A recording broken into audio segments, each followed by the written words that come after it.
Boa tarde, colegas. Bem-vindos ao webinar da Arial Editores, Preparar o Exame de Português 2020. O meu nome é Maria João Pereira, sou professora do ensino básico e secundário de uma escola do Grande Porto e sou autora de manuais e de livros auxiliares da Arial Editores. Comigo, embora à distância, está a Fernanda de Lindo.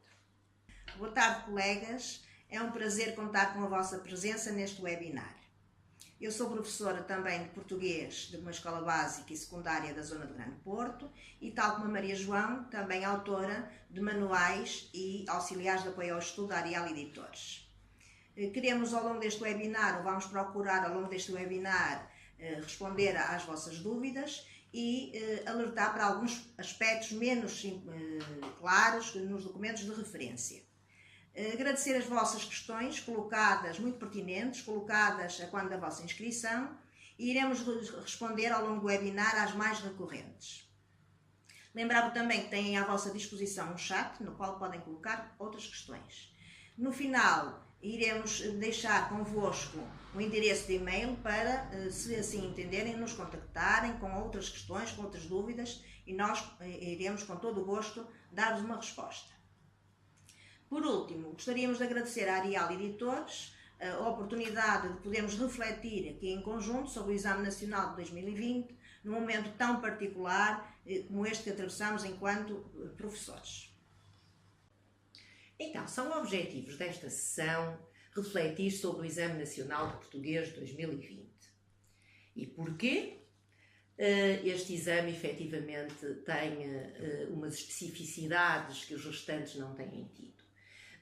E a questão não se prende apenas com o facto de ser um exame feito num contexto de emergência de saúde pública, não tem a ver também com a questão de não ser um exame generalizado, mas sim uma prova de ingresso apenas para os alunos que assim o desejem. Mas claro que ainda houve outro fator importante, foi o facto de algumas das aulas em muitas escolas também terem sido à distância e agora já presenciais, mas este exame tem ainda outra particularidade, que é o facto de os alunos que o estão a fazer terem tido percursos diferentes e, consequentemente, terem tido também documentos curriculares diferentes. Nesse sentido, revisitar os documentos curriculares relevantes para a prova, analisar as informações IAV, é uma forma de podermos perspectivar implicações práticas na preparação dos nossos alunos. Então, colegas, que documentos consultar? É interessante também pensarmos que os documentos válidos para este exame são também diferenciados e um bocadinho espalhados no tempo. Ou seja, o primeiro documento a consultar é a carta de solicitação do Ministério da Educação ao IAV, que data de 2018. E porquê? Porque foi em 2018 que pela primeira vez se perspectivaram características para o exame, quer de 19, quer de 20.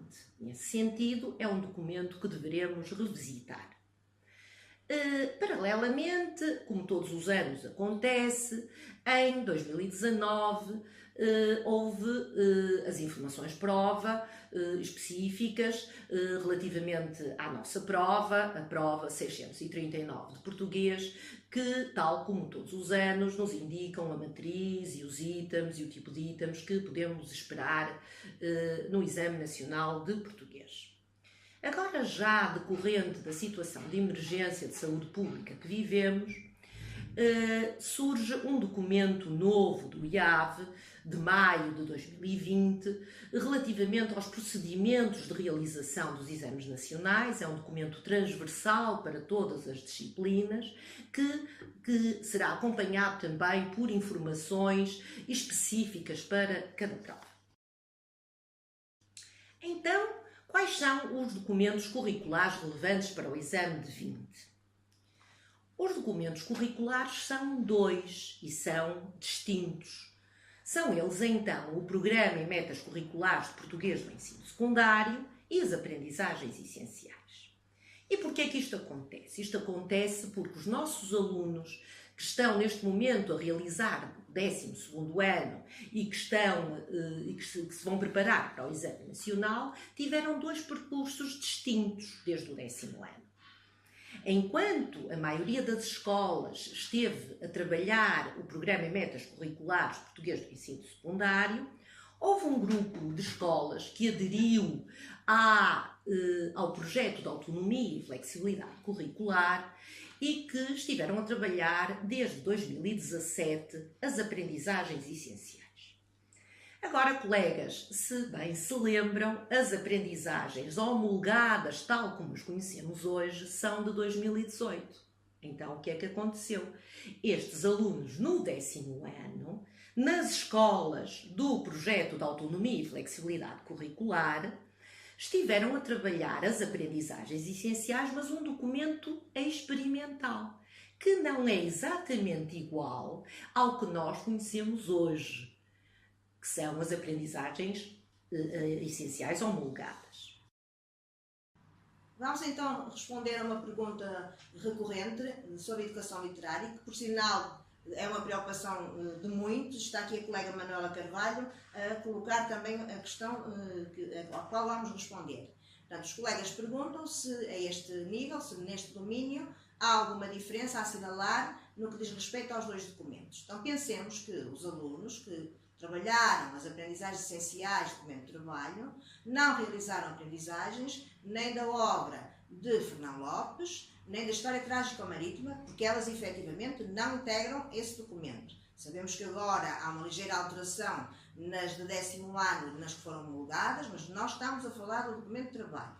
Portanto, os alunos das aprendizagens essenciais não realizaram aprendizagens neste domínio, enquanto que os do Programa e Metas Curriculares trabalharam nestes 2 textos. E a nível de Camões Épico? A nível de Camões Épico, não nos podemos esquecer que estes documentos são coincidentes, totalmente coincidentes.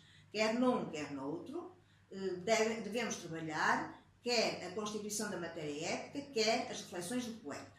Volto a lembrar que estamos a falar das aprendizagens essenciais do 10º ano, documento de trabalho. Nós sabemos que agora elas são um bocadinho diferentes, mas estes alunos realizaram aquelas que ainda não estavam homologadas. Uma diferença também verifica-se a nível do 12º ano, no livro do Desassossego. Portanto, é um conteúdo que saiu das aprendizagens essenciais, enquanto que o Programa e Metas Curriculares continua a incluí-las. Portanto, no domínio de educação literária temos 2 diferenças a assinalar. No 10º, a nível de Fernão Lopes e da História Trágica Marítima, e no 12º, a nível do livro do Desassossego. Portanto, por causa deste percurso, não nos parece, sem querer fazer futurologia, que os alunos possam ser prejudicados, obviamente. Os documentos com que eles trabalharam é que são efetivamente diferentes e apresentam algumas, não muitas, mas algumas distinções.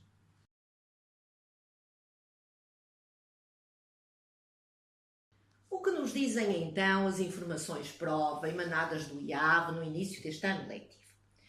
Estas informações dizem-nos exatamente o que eu acabei de referir, que é objeto de avaliação externa este ano o Programa e Metas Curriculares e as aprendizagens essenciais.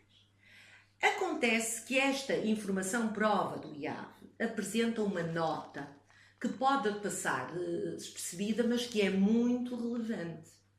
Então, o que é que nos diz a nota? A nota remete para a carta de solicitação ao IAV de 18, que já referi, e alerta para o facto de haver alunos que, no âmbito do projeto de autonomia e flexibilidade curricular, trabalharam um documento experimental no 10º ano e apenas no 11º e no 12º trabalharam as aprendizagens tal como as conhecemos hoje, as homologadas. Assim, essa nota da informação prova do IAV chama a atenção para que o nosso exame de 2020 seja baseado na interseção destes 2 documentos curriculares. O Programa e Metas por um lado e as aprendizagens essenciais por outro. Uma outra pergunta recorrente prende-se com o domínio da leitura.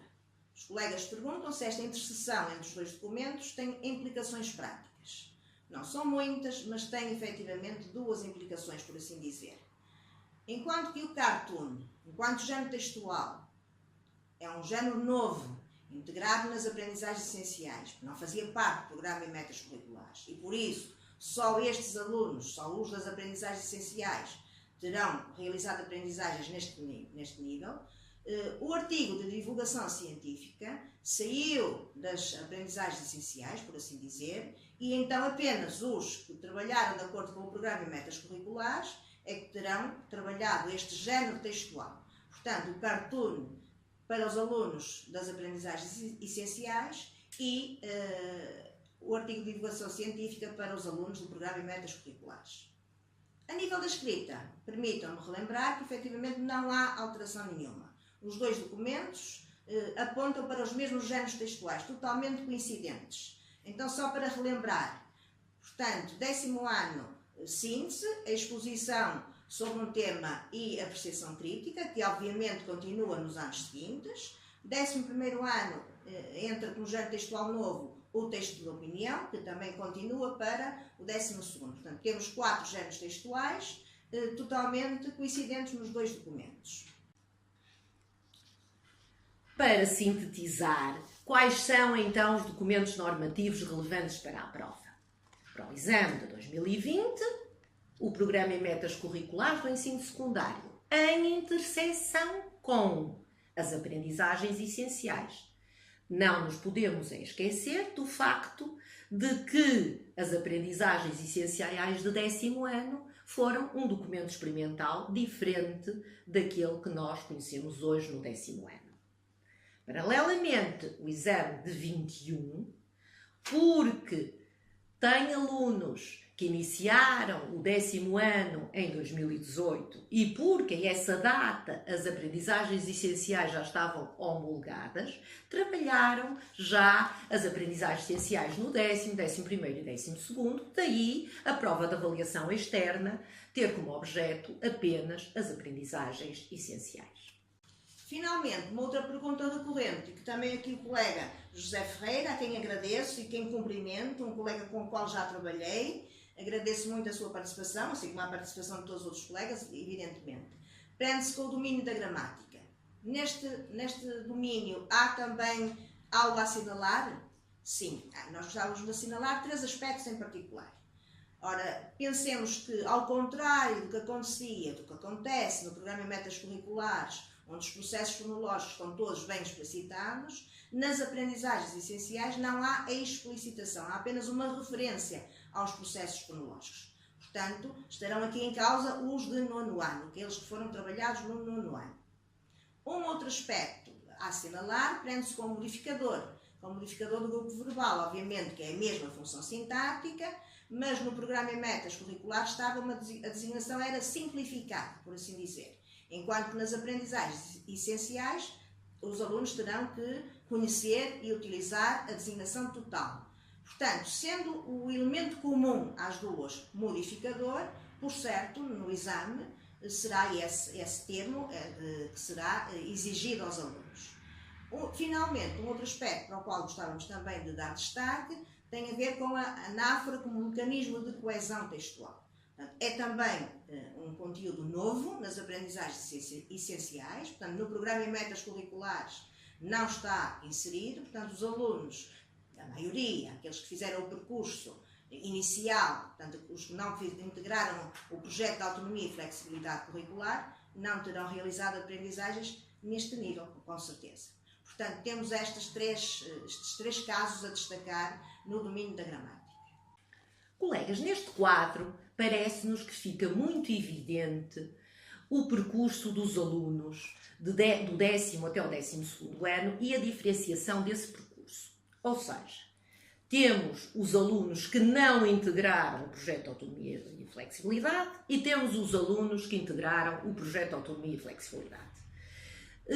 Porque nenhum grupo de alunos pode ficar prejudicado, o objeto da avaliação externa será a interseção destes dois documentos. Teremos é que ter em conta que no 10º ano houve um caso especial, que foi o facto das aprendizagens essenciais serem ainda um documento experimental e não serem exatamente iguais às que nós conhecemos hoje.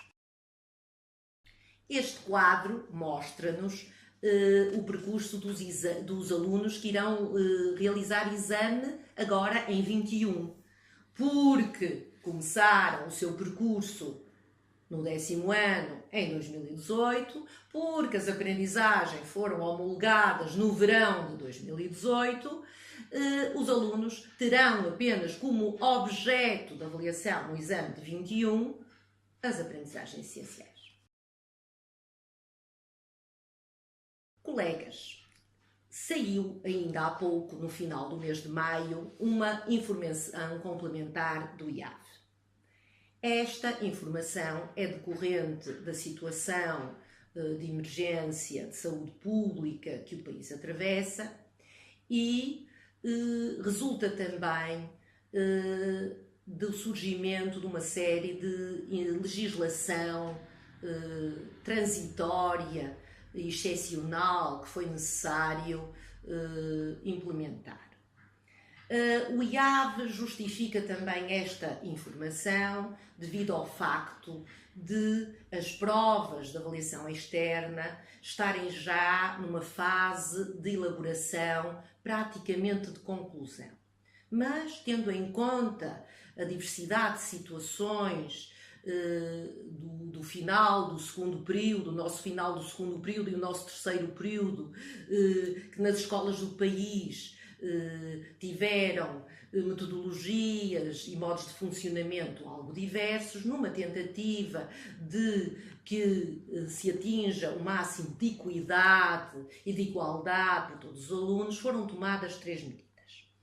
Essas 3 medidas não estão aqui elencadas no slide que estão a ver. Porquê? Porque a terceira medida diz respeito ao facto de os alunos nos exames deste ano poderem recorrer à utilização do dicionário. Isso nas provas de língua estrangeira. Não é um dado sobre o qual nos interessa refletir, daí termos aqui elencado apenas 2 das medidas.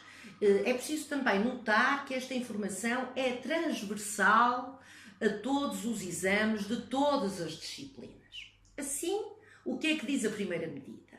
Que as provas deste ano terão um grupo de itens aos quais é obrigatório responder, cerca de 25%, e um outro grupo de itens que não têm que ser respondidos na sua totalidade. Ou seja, eles depois dão um exemplo, logo de seguida, dizendo que numa prova com 20 itens, os alunos terão que responder obrigatoriamente a 5 e os restantes 15 também poderão responder a todos os itens. No entanto, só será considerada para a classificação final as respostas aos itens em que os alunos obtenham melhor pontuação. É efetivamente uma situação excepcional, dada a situação também excepcional que estamos a viver. Colegas, convidava-vos agora a ver um pequeno vídeo que vos auxiliará a inserir na vossa biblioteca da escola virtual um auxiliar de ensino que poderá ser muito útil para preparar os vossos alunos. Trata-se do Preparar o Exame 12 de 2020.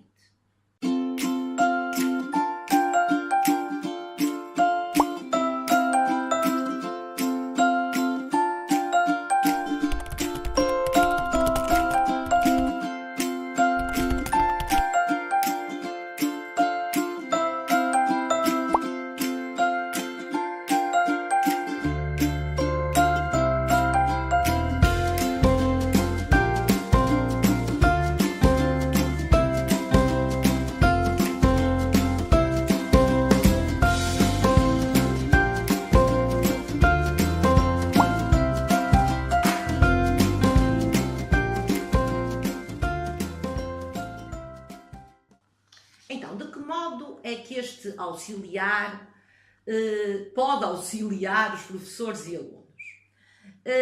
Colegas, além de todos os domínios que são avaliados na prova de avaliação externa estarem contemplados, todas as interseções de que vos vimos a falar ao longo deste webinar estão já realizadas e concretizadas nos exercícios desta obra. Portanto, os vossos alunos, acedendo à escola virtual, encontrarão explicações e exercícios. Os exercícios são especialmente interessantes na medida em que, num primeiro momento, eles encontram um percurso do raciocínio onde se articula texto e item que os ajudará a construir a resposta mais correta, que surge também lá como modelo. Por outro lado, poderão depois autonomamente realizar um grande número de exercícios. Colegas, agradeço muito a vossa atenção, espero que tenham sido úteis as reflexões que partilhamos, espero que fiquem bem. Muito obrigada, colegas, foi um gosto ter-vos connosco, agradecemos a vossa participação, esperamos desta forma ter contribuído de alguma forma para melhor prepararem os vossos alunos para o Exame Nacional. Deixamos então aqui o e-mail para o qual vocês podem enviar questões, dúvidas, e iremos responder-vos com todo o gosto. Muito obrigada, até uma próxima.